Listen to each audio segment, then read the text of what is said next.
Bonjour à tous et bienvenue pour un C'est mercredi que lisez-vous, un petit peu en retard, puisqu'il me semble que ça fait 3 semaines que je n'ai pas tourné ce rendez-vous.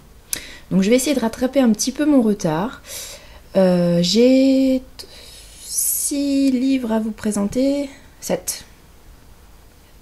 7 livres. Oui, 7 livres à vous présenter, 4 qui ont été lus et 3 que je prévois de lire puisque je n'ai pas encore de lecture en cours, puisque je viens de terminer un livre là il y a quelques minutes. Donc j'en ai pas commencé d'autres avant de tourner cette vidéo. Oui, j'ai un nouvel accessoire aujourd'hui, je pense que vous avez remarqué, ce sont mes lunettes. Alors c'est pas vraiment un accessoire puisque je les porte pratiquement quotidiennement puisque je suis myope comme une taupe. Habituellement j'ai des lentilles de contact. Mais quand je suis chez moi ou quand je suis très fatiguée, j'ai mes lunettes qui ne sont pas vraiment à ma vue, donc c'est pas hyper pratique. Mais voilà, je me suis dit, pourquoi aller chercher loin dans les accessoires quand il y en a un que vous n'avez encore jamais vu? Mes lunettes. Donc j'espère que ça plaira à Kali du Kalidoscope. Il me reste encore un accessoire à vous présenter. Je pense que ça sera pour soit une autre vidéo du C'est mercredi que lisez-vous, soit pour une autre vidéo de présentation de pales. Je sais pas, je verrai, je vais attendre un petit peu avant de l'utiliser, parce que sinon après je serai à court. Et voilà, c'est parti, je vais vous présenter donc mes lectures passées, pas de lecture en cours puisque je n'ai pas commencé, et mes lectures à venir. La dernière fois, je vous disais que j'étais en train de lire le premier tome du cycle d'Alamander de Alexis Flamand, publié aux éditions de L'Homme sans nom. Vous voyez le petit logo qui est ici, HSN. Je l'ai terminé évidemment, ça fait presque 3 semaines. J'ai rédigé la chronique sur le blog que j'ai publié ce week-end si je ne dis pas de bêtises. Je vous invite à aller la lire pour avoir plus de détails. Donc je vais passer assez rapidement sur le livre, juste pour dire que j'ai vraiment beaucoup apprécié, que je lirai la suite c'est sûr. Les tomes 2 et 3 sont déjà sortis, je me procurerai le deuxième tome aux Imaginales, donc fin mai à Épinal, dans les Vosges, et que je vous invite très fortement à lire ce premier tome, qui n'est pas qu'un tome introductif sans action. Vous savez, ça arrive souvent maintenant dans les cycles de fantasy qui s'étalent sur plusieurs tomes. Parfois, les auteurs se contentent, entre guillemets, de juste placer les personnages, le contexte dans le premier tome, et on regrette parfois qu'il n'y ait pas vraiment une intrigue un peu consistante. Alors là c'est pas du tout le cas, même si c'est vrai que l'auteur introduit ces personnages et son contexte, l'intrigue générale. C'est vrai que l'auteur fait ça ici, dans ce premier tome, mais il n'y a pas que ça, il y a une vraie intrigue déjà consistante dans ces 300 et quelques premières pages, 360 premières pages. Donc vous inquiétez pas, il y a de l'action, il y a du suspense, il y a même une enquête policière dans la deuxième moitié, puisque le héros qui est détective mage, qui s'appelle Jonas, doit résoudre un meurtre qui apparemment serait lié à la magie. Et lui c'est son travail de résoudre les enquêtes liées à la magie. Donc voilà, il est embauché par le roi du royaume voisin, qui maintenant est son roi, puisque là où il habitait, ça a été annexé par le royaume voisin. D'ailleurs, il n'est pas content du tout. C'est pour ça qu'il se rend dans la capitale des voisins pour aller crier son mécontentement, puisqu'on doit raser sa petite cabane, et lui, il n'est pas content du tout. Donc voilà, il y a une petite enquête. À côté de ça, vous avez beaucoup d'humour, puisque ce héros qu'on voit ici, donc le Jonas, le détective mage, est accompagné de son démon, voilà, son démon de compagnie, on peut dire, qui s'appelle Redzel, qui a été invoqué par erreur, et donc maintenant Redzel colle au basque de Jonas, et il peut pas trop s'en débarrasser, donc il y a on dirait un vieux couple qui se dispute tout le temps. Redzel a vraiment des répliques très cocasses, c'est vraiment très amusant. Vous avez la rencontre, c'est vrai que j'en ai pas parlé dans mon avis écrit, d'une jeune fille qui est ici, qui fait partie donc du royaume d'à côté et qui va servir un petit peu de guide au détective mage quand il arrive dans la capitale, mais en fait on se rend compte que c'est pas un simple guide, elle cache pas mal de choses sous son petit visage d'ange. Voilà, et on a aussi un autre personnage très important qui évolue dans des chapitres complètement différents de ceux qui sont dédiés à Jonas, à Redzel et puis à la jeune fille, c'est Maek qu'on voit ici en bas, qui est un jeune garçon. On le rencontre au début. Il vit dans un village avec sa famille et ce village a la particularité d'être entouré d'un champ de blé carnivore. En fait, si vous pénétrez dans ce champ de blé, les épis vous attaquent pour vous dévorer. Donc voilà, c'est la particularité de ce village. Et tous les hommes et toutes les femmes du village sont destinés à devenir des faucheurs en puissance, à s'occuper de ce blé. Sauf que Maek, il a d'autres envies dans la vie. Il est un petit peu particulier, il est pas très aimé dans son village. Et pour tout vous avouer, c'est un peu un psychopathe quand même. Donc on suit son aventure, sa quête d'identité à travers les chapitres qui lui sont dédiés. Et qui sont moins nombreux que les chapitres dédiés aux mages. Voilà. J'ai oublié de vous dire que le contexte fantasy est hyper riche, il y a des choses très intéressantes. Je pense que Alexis Flamand a encore beaucoup de choses à nous apporter dans les tomes suivants. Donc j'ai vraiment hâte de me replonger dans cet univers. Je m'y suis sentie vraiment très bien, j'ai été immergée très très vite. Il n'y a pas eu de soucis. Franchement, c'est une super série de fantasy française et je vous la conseille. J'ai ensuite lu un titre de young adult, Addict, de Jean Ryan, publié chez Robert Laffont dans la collection R. Alors, Addict, je ressors de cette lecture un petit peu mitigée. J'ai aimé les bases, le message que l'auteur essaye de faire passer. Son idée de départ, j'ai bien aimé, donc pour vous raconter un petit peu de quoi ça parle, dans cette société américaine, il y a un jeu de télé-réalité qui existe, qui s'appelle Addict, et en fait, les participants, qui peuvent être n'importe qui, vous et moi, doivent se filmer en train de réaliser des défis. Donc ça va du défi assez simple, se renverser un verre d'eau sur la tête au milieu d'un bar par exemple, à des défis beaucoup plus compliqués et beaucoup plus dangereux. Et quand vous réalisez ces défis, vous gagnez évidemment des petits lots. Donc voilà, ça c'est la base du truc. Et évidemment tout ça est ensuite mis sur internet. Et des gens vous regardent, payent pour regarder les défis que vous effectuez. Voilà, donc vous avez tout le message sur la télé-réalité derrière, jusqu'où on peut aller pour gagner quelque chose qui nous fait envie, jusqu'où on peut regarder sans réagir, puisqu'à la fin c'est de plus en plus dur, de plus en plus... pas surprenant, je perds un petit peu mes mots, je suis fatiguée, hein. De plus en plus choquant, mais les gens qui regardent derrière leur écran ne réagissent pas. Donc voilà, jusqu'où on peut aller, jusqu'où on peut être voyeur. Donc ce côté-là m'a plu, puisque le message est intéressant, la réflexion est intéressante, mais par contre, j'ai pas du tout adhéré au personnage. Donc Vi, l'héroïne qui a 17 ans, j'ai pas du tout aimé son caractère, j'ai pas aimé ses réactions. Alors Vi, c'est une jeune fille qui a des doigts de fée puisqu'elle est en coulisses dans son lycée. Elle s'occupe des costumes du groupe théâtre et s'occupe des maquillages des acteurs. Donc elle est tout le temps en coulisses, voilà. Et Vi, elle a envie d'être sur le devant de la scène pour une fois, donc c'est pour ça qu'elle va se lancer dans les défis.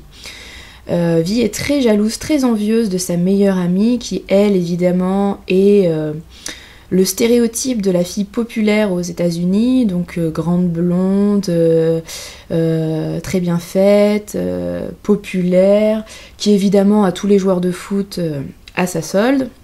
Bref, le stéréotype, je vous dis. Et donc Vi est très jalouse de sa meilleure amie. Bon, c'est déjà une relation assez malsaine, je trouve, mais bon, soit. Et donc, pour prouver à sa meilleure amie que elle n'est pas que la jeune fille qui reste dans les coulisses, qu'elle peut aussi être sur le devant de la scène, pour prouver ça à sa meilleure amie, aux autres lycéens et à elle-même, elle va donc se lancer dans les défis. Jusque-là, ça va. Mais alors, quand on voit quels sont les prix qu'elle souhaite gagner pour ces défis, je trouve que c'est quand même un petit peu ridicule. Donc Vi va relever plein de défis, plus ou moins dangereux, enfin plus ça va, plus ils sont dangereux et plus ils sont malsains, pour gagner, je vous le donne en mille, des escarpins roses hors de prix, une jolie robe ensuite, et puis un iPhone ou je ne sais plus trop, un truc, voilà, un espèce de portable dernière technologie. Donc, c'est vrai que j'ai jamais été attirée par ces choses-là. Peut-être que les jeunes filles de 17 ans aux États-Unis n'ont que des envies comme ça, très matérialistes, comme des escarpins roses, des robes et des iPhones. Enfin, personnellement, ça ne m'a jamais fait rêver. Je comprends pas qu'on puisse relever des défis et qu'on puisse mettre sa vie en danger, la vie de sa famille, pour ce genre de prix. Bref, donc vie, ça n'a pas du tout fonctionné avec moi. J'aime bien quand je lis un livre, pas forcément m'identifier au héros ou à l'héroïne, parce que c'est pas toujours possible, mais au moins avoir la sensation que ce héros ou cette héroïne pourrait être une amie, pourrait avoir des choses en commun avec moi. Enfin, j'aime apprécier suivre le héros ou l'héroïne, et là ça n'a pas du tout été le cas. Vi, c'est une jeune fille que je pourrais pas supporter dans la vie. Donc voilà. Ensuite, les personnages secondaires m'ont semblé sans surprise. Vous avez forcément le beau gosse joueur de foot qui est amoureux de la meilleure amie de Vi, je sais plus son prénom. Elle a un prénom de fille américaine, je crois, sans aucune originalité. Vous avez aussi un autre beau gosse qui arrive et qui évidemment craque pour Vi, forcément. Elle a toujours été derrière, dans les coulisses, et puis tout d'un coup, voilà, vous avez le super beau gosse qui arrive et qui ne voit qu'elle. Bon, comme dans tous les livres un petit peu young adulte, forcément. Bref, je suis pas convaincue jusqu'au bout. Autre petite chose qui m'ont un petit peu déçue, c'est que on a un prologue qui pourrait être intéressant et qui pourrait apporter des choses en plus et qui n'est pas du tout développé, qui n'est pas du tout utilisé. On se demande même pourquoi il est là, ce prologue, on se demande à quoi il sert. Et autre chose, et dernière chose qui m'a un petit peu fait tiquer, c'est la fin qui est ouverte. Et autant je peux apprécier des fins ouvertes qui n'apportent pas toutes les réponses, mais là j'ai trouvé que c'était vraiment une fin ouverte pour être une fin ouverte. Ça n'apporte pas grand chose et je sais pas, ça m'a pas convaincue. Voilà. Donc une lecture qui se lit très vite. Ça c'est sûr que c'est un page turner, décidément, désolée. Ça se lit très vite, c'est vrai qu'on tourne les pages, on a envie de savoir comment ça va se terminer, ce qui va se passer pour Vi, mais ça reste assez pauvre finalement dans le fond. Voilà, donc une déception, pas une super lecture, je suis vraiment mitigée, et je vous en parle plus dans la chronique qui arrivera aujourd'hui normalement. J'ai déjà commencé de rédiger la moitié, donc vous l'aurez soit aujourd'hui soit demain au plus tard. J'ai continué avec un autre titre imaginaire qui a été un énorme coup de cœur pour beaucoup de personnes.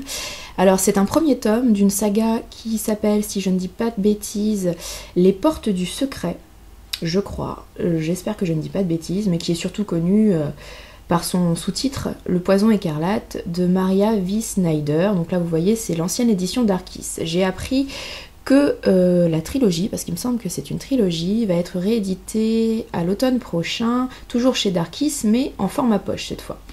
Donc c'est un assez gros pavé, mais c'est écrit assez gros, assez aéré, les pages sont très épaisses, donc ça se lit très très vite.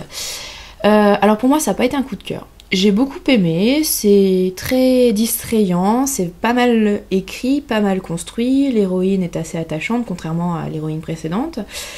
Donc la lecture a été agréable, mais peut-être que je m'attendais à plus, à trop, à force de voir des coups de cœur en pagaille. Alors, Le Poison écarlate, c'est l'histoire d'une jeune fille qui s'appelle Elena, qui a 19 ou 20 ans, si je ne me trompe pas, c'est jamais vraiment indiqué, mais par des calculs savants, je crois qu'elle a à peu près cet âge-là, donc c'est une jeune adulte, qui est emprisonnée. On la découvre au début du livre dans le donjon, du royaume, enfin de la capitale, voilà, puisque on apprend qu'elle a tué quelqu'un. On ne sait pas pourquoi au début, ça va être révélé au fil des pages, comme toute son histoire, tout son passé. Et Elena a de la chance, entre guillemets, puisque Valek, le commandant du... je sais plus si c'est un roi ou... enfin bref, celui qui dirige le royaume, son commandant choisit Elena pour être la prochaine goûteuse. Donc on lui apprend à reconnaître les poisons. D'ailleurs, elle doit en goûter pas mal pour connaître les goûts, donc elle est très souvent malade. Donc c'est pour ça que je vous dis, est-ce que c'est vraiment une chance de devenir goûteuse du roi? Elle risque sa vie tous les jours, mais bon, au moins elle n'a pas été pendue pour son crime. Voilà, elle apprend l'art du poison. Elle se retrouve dans une histoire de complot autour du roi, puisque le royaume voisin aimerait bien un petit peu prendre la place du roi. Il y a d'autres dirigeants, d'autres villes qui aimeraient bien destituer un petit peu le roi pour prendre sa place. Enfin, je vous dis le roi, mais je sais plus si c'est un roi, je sais plus. C'est pas un empereur, enfin bref, le dirigeant, quoi. Donc voilà, Elena se retrouve au milieu de tout ça, et comme elle est assez intelligente, c'est elle qui démêle un petit peu tous les fils de tout ce petit bazar. En même temps, on découvre le passé d'Elena, qui n'est pas une jeune fille normale. On se rend compte qu'elle a des pouvoirs un peu particuliers, et que ses pouvoirs ne sont pas forcément appréciés dans le royaume où elle est. Donc il faut faire attention, elle peut pas en parler, elle sait pas les maîtriser, c'est un peu compliqué pour elle. Et en même temps que tout ça, vous avez forcément une relation qui s'établit entre Valek, donc son maître, mais aussi son geôlier, on va dire, puisque il l'empoisonne en fait tous les matins pour qu'elle ne tente pas de s'enfuir, puisque le lendemain matin, il lui donne une dose d'antidote. Donc en fait, elle est contrainte de rester tout le temps au château pour pouvoir avoir sa dose d'antidote chaque matin.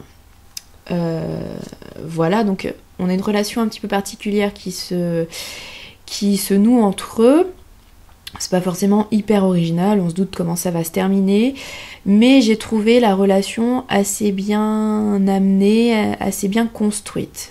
Même si c'est pas original, ça n'arrive pas comme un cheveu sur la soupe, et c'est plutôt pas mal construit.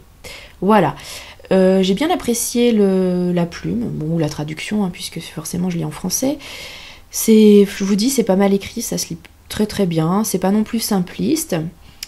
Et j'ai bien aimé cet aspect d'apprentissage des poisons. Ça m'a fait penser un petit peu à l'Assassin Royal, puisque le héros de l'Assassin Royal, lui aussi, est un petit peu entraîné à tout ça, à être dans l'ombre et à reconnaître les risques d'attentats contre le roi, etc. Donc Elena, un petit peu comme Fitz, je ne sais plus comment, dans l'Assassin Royal, se retrouve bien malgré elle dans tous les complots et doit un petit peu déjouer tout ça. Voilà, donc c'est pas un coup de cœur, mais j'ai apprécié ma lecture et j'envisage même, si je trouve la suite, de la lire un jour. Voilà, c'est pas un coup de cœur, mais pour un titre destiné aux jeunes lecteurs, c'est plutôt pas mal construit, c'est plutôt pas mal fait. Voilà, pour une fois, c'est plutôt pas mal. Et voilà le titre que j'ai terminé il y a quelques dizaines de minutes, juste avant de commencer à tourner cette vidéo. C'est le 3e tome d'Indiana Taylor de Sophie Audouin-Mamikonian, publié chez Michel Lafon. Alors j'avais apprécié les 2 premiers tomes. C'est encore une lecture imaginaire, fantastique, oui, pas de fantasy, fantastique, ou alors urban fantasy. Alors ça m'énerve tous ces découpages là, moi je mets tout en imaginaire, comme ça c'est plus simple. Bon, on est dans notre monde contemporain, donc plutôt urban fantasy j'imagine, aux États-Unis, bizarrement. Et on a affaire à des loups-garous, des vampires, des rebroustants, des hybrides, des fées, des elfes, enfin bref, toute la population habituelle en urban fantasy. Et donc Indiana Taylor, le héros, est un jeune hybride.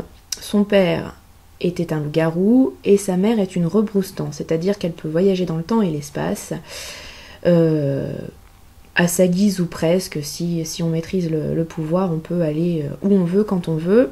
Mais Indiana Taylor, lui, a hérité du talent de sa maman, mais ne sait pas encore maîtriser son pouvoir. Par contre, il ne se transforme pas en loup-garou. Il a quelques facultés liées à son héritage lupin. Il voit bien dans le noir, il a une ouïe développée, un odorat aussi assez développé, mais il ne peut pas se transformer en loup quand il le souhaite. Donc, j'ai aimé cette lecture, peut-être plus que les deux premiers, c'est vrai, un peu comme la majorité des lecteurs, enfin en tout cas de ce que j'ai vu ces derniers jours. Par contre, ce que je trouve assez flagrant chez Sophie Audouin-Mamie-Cognan, dans la plupart des livres que j'ai lus d'elle, donc j'ai lu le premier Tara Duncan, le premier tome de La couleur de l'âme des anges, j'espère que c'est ça le titre et que je me trompe pas, et donc bon, les 3 premiers d'Indiana Taylor. Je trouve que ces intrigues sont très riches, ça c'est un fait, mais le problème c'est que c'est tellement riche que ça s'embrouille hyper facilement. Là je me rends compte que je viens de finir le livre, mais je pense que je suis incapable de vous le résumer tellement il y a de manipulation, de changement de camp et tout. C'est juste pas facile à suivre, quoi. Je me dis c'est pour la jeunesse, c'est quand même assez compliqué. Ou alors je suis fatiguée quand je lis les livres de Sophie Audouin-Mamie-Cognan. Mais voilà, c'est hyper riche, c'est sympa à lire, mais c'est vrai que quand on prend du recul après la lecture, on se dit waouh, comment je vais en parler aux autres puisque je suis incapable de faire un résumé. Donc je vais quand même essayer avec ce 3e tome. Donc là par contre je vais spoiler les 2 premiers, hein, donc si vous ne les avez pas lus et si vous ne voulez rien savoir, sautez cette partie de la vidéo, j'essaierai de mettre en bandeau et ne pas oublier pour une fois, parce qu'à chaque fois dans mes vidéos, quand je fais des spoilers, je dis je vous mettrai en bandeau, et en fait j'oublie tout le temps. Donc j'espère que cette fois je n'oublierai pas. Donc, alors, pour résumer un petit peu, je ne sais déjà plus ce qui se passe au début. Si Tyler, l'ennemi d'Indiana Taylor, qui lui est un loup, qui fait partie de la meute ennemie de l'autre meute de loups, a mordu Katerina, la petite amie d'Indiana Taylor, et donc l'a transformée en semis, c'est-à-dire en cette chose-là. Voilà, super sexy. Donc au début, Katerina est entre la vie et la mort, on ne sait pas si elle va résister parce que la transformation en semis est très douloureuse. La plupart des gens ne survivent pas, surtout les femmes, qui ont apparemment un organisme plus faible que celui des hommes. Merci Sophie, super sympa pour les femmes, même si c'est assez vrai, enfin j'en sais rien, je suis pas scientifique, mais bon, voilà, apparemment on est plus faible que les hommes, super. Donc voilà, pendant pas mal de pages, Katerina est entre la vie et la mort, elle ne se réveille pas, et elle reste en semis, elle ne reprend pas sa forme humaine, donc elle est dans le coma, on sait pas ce qui va se passer, blablabla. Ce qui se passe aussi, c'est qu'il y a un grand méchant vampire qui a réveillé le plus ancien des vampires, qui s'appelle Mordred. Et donc, pour ceux qui connaissent un petit peu la légende arthurienne, Mordred, c'est le fils illégitime d'Arthur et de sa sœur ou demi-sœur, selon les versions, Morgane. Donc Mordred, c'est le grand méchant qui tue Arthur, et Arthur tue son fils Mordred. Donc là, chez Sophie Audouin-Mamie-Cognan, Mordred est un vampire qui est endormi depuis 1400 ans, et grâce à un autre méchant vampire, il est réveillé. Sauf que ce Mordred est un gros psychopathe qui veut tuer tout le monde, qui veut tuer les humains, bref, ça fait 1400 ans qu'il est endormi, donc il n'est pas du tout au courant de ce qui se passe en 2012 ou en 2013. Donc voilà, il n'est pas super content, et c'est le gros méchant à abattre de cette histoire. Voilà, à côté de ça, on a aussi Tyler, donc le grand ennemi d'Indiana, qui veut récupérer Katerina, donc il y a plein de de complot, il essaye de les récupérer. Bref, Indiana, qui est super intelligent, arrive à manipuler et avoir des stratégies parfois un petit peu tirées par les cheveux. Enfin, c'est ça en fait qui est compliqué chez Sophie Audouin-Mamikonian, c'est que les personnages sont tellement retors, intelligents, qu'ils mettent en place des stratégies de fous qui embrouillent tout le monde, qui m'embrouillent moi, parce que genre je suis nulle niveau stratégie, je comprends jamais rien. Bref, voilà, c'est pas évident. Alors c'est sûr, il y a de l'action, ça se lit super vite puisque les pages se tournent toutes seules, on a envie de savoir la fin, on a envie de savoir ce qui va se passer. Ce que j'ai particulièrement aimé dans cette histoire, c'est la personnalité de Mordred, du grand méchant, qui n'est pas seulement un grand méchant, qui a des faces multiples, c'est le cas de le dire. Et j'ai trouvé ça super intéressant, super bien mené. L'histoire d'amour, Indiana, Caterina, ça me gonfle un peu parce que c'est vraiment je t'aime à la folie, machin, on va se marier, enfin bref, c'est très expansif et moi ça me gonfle, ça me fait pas rêver du tout. Indiana, il est sympathique comme héros, mais justement, ouais, il réussit presque tout ce qu'il entreprend, il a des stratégies de dingue. C'est pourtant un humain hybride, mais il est hyper respecté par tout le monde puisqu'il arrive toujours à sortir tout le monde des embrouilles. Bref, c'est un héros sympa, mais je trouve que c'est limite un peu trop. Voilà. Même s'il lui arrive plein de choses improbable d'ailleurs, il s'en sort toujours bien finalement et voilà, c'est presque trop facile, sans être trop facile parce que oui, il y a quand même pas mal d'épreuves et tout, mais voilà, c'est un peu too much. Voilà, mais c'est quand même une lecture même super agréable, hein, j'ai lu ça assez vite, ça n'a pas été une épreuve de lire, au contraire, les pages se tournaient toutes seules, j'avais envie de connaître la suite, j'avais envie de savoir ce qu'avait encore inventé Indiana pour réussir à s'en sortir. Voilà, il reste plus qu'un tome, qui sera Lune d'hiver, puisqu'on suit les 4 saisons, et là on est à l'automne, donc le prochain ça sera l'hiver. On a une petite indication sur ce qui va se passer grâce à la dernière page. Par contre, je suis assez contente, c'est que pour une fois dans ce tome-là, on peut terminer le tome essoufflé, on n'a pas forcément envie de connaître la suite vraiment immédiatement. Enfin... Ou alors ça n'a pas vraiment fonctionné avec moi puisque je suis pas hyper pressée de lire la suite, je la lirai avec très grand plaisir, ça c'est sûr. Mais voilà, je tourne pas la dernière page en me disant oh là là là là, c'est horrible, il me faut la suite tout de suite. Non, ça peut attendre, on a quand même une intrigue qui est bouclée ici. Donc voilà, il n'y a pas une attente énorme quoi. Voilà, une bonne lecture, pas extraordinaire, mais un bon tome dans la lignée des précédents et même meilleur que les précédents. Alors maintenant je passe aux lectures à venir, puisque je n'ai pas de lecture en cours, puisque je viens juste de terminer Indiana Taylor, donc j'ai pas eu le temps de lire autre chose. Ma prochaine lecture sera un livre jeunesse qui s'appelle Shanna des Dunes. C'est écrit par Anne Duvert et c'est illustré par Émilie David. Donc vous avez pas mal de petites illustrations, voilà, en noir et blanc, style gravure, et c'est publié aux éditions Petit Baluchon, qui est une édition bretonne.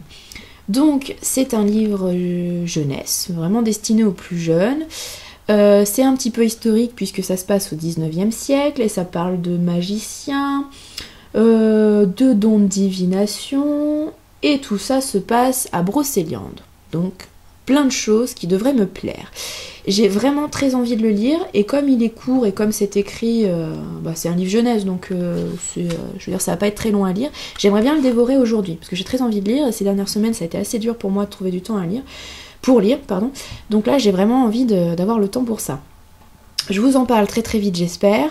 En tout cas, je vous conseille les éditions Petit Baluchon, qui sont... l'équipe est super gentille. J'ai l'impression qu'ils ont vraiment des titres très beaux pour les plus jeunes, si vous avez des enfants ou si vous avez envie d'offrir des livres aux enfants dans votre entourage. N'hésitez pas à aller faire un tour sur leur site, je vous le mettrai en lien sous la vidéo. Oui.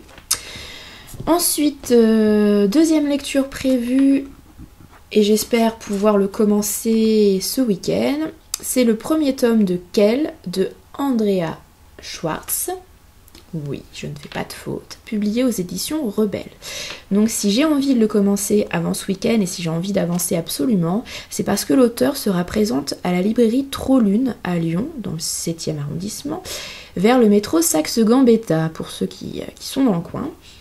Donc en fait, j'ai très envie d'aller faire dédicacer mon petit livre, mais j'aimerais bien pouvoir en parler un petit peu avec l'auteur. Donc pour ça, ça serait bien que j'ai un petit peu avancé quand même. J'espère pas le finir parce que c'est quand même écrit hyper petit. Il y a quand même pas mal de pages, les pages sont très fines, mais j'espère avancer un petit peu d'ici samedi. D'ailleurs, si vous avez envie de m'accompagner à la dédicace, ça serait avec plaisir. Surtout n'hésitez pas à me contacter parce que pour le moment je risque d'y aller toute seule, donc c'est moins sympa. Donc, si vous avez envie d'aller faire un tour à Trop-Lune, n'hésitez pas à me prévenir, je ferai ce tour là avec vous avec grand plaisir. Voilà, donc donc c'est une histoire de fantaisie, j'ai même oublié de vous présenter le livre. C'est une histoire de fantaisie un petit peu pure et dure, et l'héroïne est une jeune femme. Voilà, une jeune femme forte, et apparemment je n'ai vu, je crois, que des chroniques hyper enthousiastes. Apparemment c'est très original, c'est une héroïne forte qui est assez attachante à ce que j'ai compris. Donc voilà, je suis très curieuse de découvrir ce premier tome, et très, très heureuse d'avoir la possibilité de pouvoir en parler, c'est bof ça comme phrase, bon, d'avoir la possibilité d'en parler tout simplement avec l'auteur samedi, donc j'espère vraiment avoir le temps de commencer. Et je vous présente un autre livre, je sais pas du tout si j'aurai le temps de le lire d'ici 2 semaines, mais j'espère que oui, donc je vous le présente quand même. C'est un livre dont j'entends parler depuis très longtemps, j'avais craqué sur la couverture à sa sortie il y a quelques mois. C'est encore un livre de L'Homme sans nom, c'est un premier tome. Donc c'est le premier tome de Rose Morte qui s'appelle La Floraison et c'est écrit par Céline Landrecy. C'est apparemment un récit historico-fantastique qui se déroule à la fin du XVIe siècle. Voilà, je dis pas de bêtises, je vérifie, en France. Et apparemment c'est super bien écrit. Le mythe du vampire est un petit peu revisité, c'est vraiment super. Enfin en tout cas j'en ai vu que des critiques dithyrambiques. Je suis super pressée de lire ce livre. Je trouve la couverture magnifique, l'auteur est adorable, et le 2e tome sort au mois de mai, donc il faut absolument que je lise ce premier tome avant d'aller aux Imaginales, puisque l'auteur sera aux Imaginales.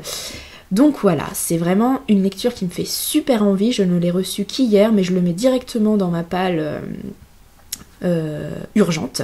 J'ai d'autres livres que j'ai reçus avant, mais c'est pas grave, je les ferai passer après, tant pis, parce que celui-là me tente vraiment beaucoup. Voilà, j'espère vous en parler dans la prochaine vidéo du C'est mercredi. Je sais pas si j'aurai le temps de lire, normalement oui, mes semaines seront un petit peu plus calmes maintenant. Parce que là j'ai eu un petit passage où je travaillais et les samedis, et les mercredis et les samedis, donc ça a été vraiment une période difficile, mais là normalement je vais souffler un petit peu, donc j'espère avoir le temps d'avancer un petit peu dans mes lectures urgentes et de faire baisser un petit peu cette palle qui ne cesse d'augmenter pour mon plus grand plaisir, donc je ne me plains pas. Voilà, je vous souhaite une très bonne fin de semaine. Je vous dis peut-être à tout à l'heure pour une autre vidéo. Ça sera la vidéo de présentation de la 3e partie des sagas à commencer dans ma palle. Vous voyez, les livres sont toujours là, je n'en peux plus, il faut absolument que je les range dans ma bibliothèque parce que ça m'énerve d'avoir ces piles là par terre, c'est pas du tout pratique et puis je trouve que ça encombre mon appartement, enfin bref, déjà que je suis dans un petit appartement assez petit de 28 mètres carrés et que j'ai 1200 bouquins plus 150 DVD et je ne sais combien de CD, donc là ça commence à être un petit peu encombrant. Donc les piles partout, c'est pas hyper pratique et ça me plaît pas vraiment. Donc j'espère vraiment avoir le temps cet après-midi de tourner cette vidéo pour pouvoir tout ranger et faire mon ménage correctement. Voilà, je vous souhaite une bonne fin de semaine, j'espère à tout à l'heure, sinon à ce week-end, j'attendrai ce week-end la vidéo plus tard. Je vous souhaite de bonnes lectures et j'espère que cette vidéo très longue vous plaira et ne sera pas trop ennuyeuse comme d'habitude. N'hésitez pas à commenter, etc. J'en profite d'ailleurs pour remercier les plus de 430 abonnés à la chaîne YouTube. Vous avez vu les vidéos presque 30 000 fois depuis moins d'1 an. C'est énorme, je suis impressionnée. Donc voilà, merci, j'espère que ça continuera à vous plaire. J'espère que j'aurai le temps de tourner encore des vidéos, mais j'espère, en tout cas je prendrai le temps pour ça. Voilà, bonne fin de semaine, bonne lecture et à très très vite j'espère.